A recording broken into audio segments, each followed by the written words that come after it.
So I put it in test run.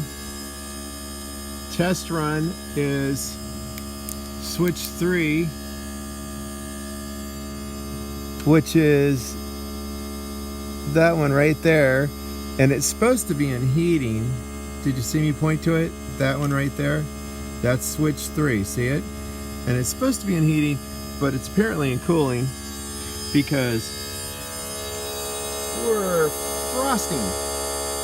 Can you tell? That's what it's supposed to look like. And it's colder than that. See, look over here. See how the condensation on it is below freezing? Anyhow, it's given us a display of 1, 1, and then 1 at the end. Okay, test run runs until it decides it's done. So here's the connections for the pink wire, blue and white blue, and the grounding cable. There's actually nothing here, so I really don't get it. Anyway, this unit is powered. It powers the indoor unit, but it doesn't communicate to the indoor unit with these wires. It communicates with these wires. So, and then here's your main power connections.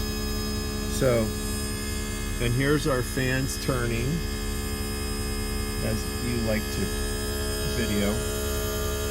Both are going a little bit. It really doesn't need to be running as high as it is, but it's test run, so it's doing what it's supposed to do. And it sounds like it's screaming. There, it's starting to slow down. Wow. So it just dropped the reversing valve and turned off. And it's given me a different 1, 1, and 1. So I don't know if that means that I've got something going on or not, but anyway,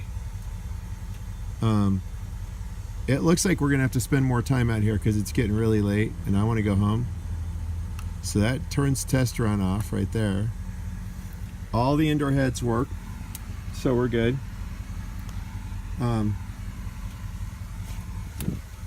This is what it looks like. It needs as you can see, it still needs a little bit of love.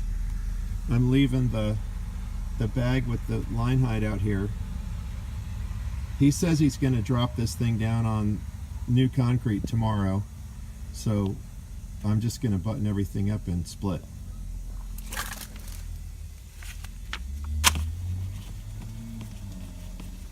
And you're going to call Mitsu, or we're going to just not come tomorrow and we're going to call Mitsu when we feel like it?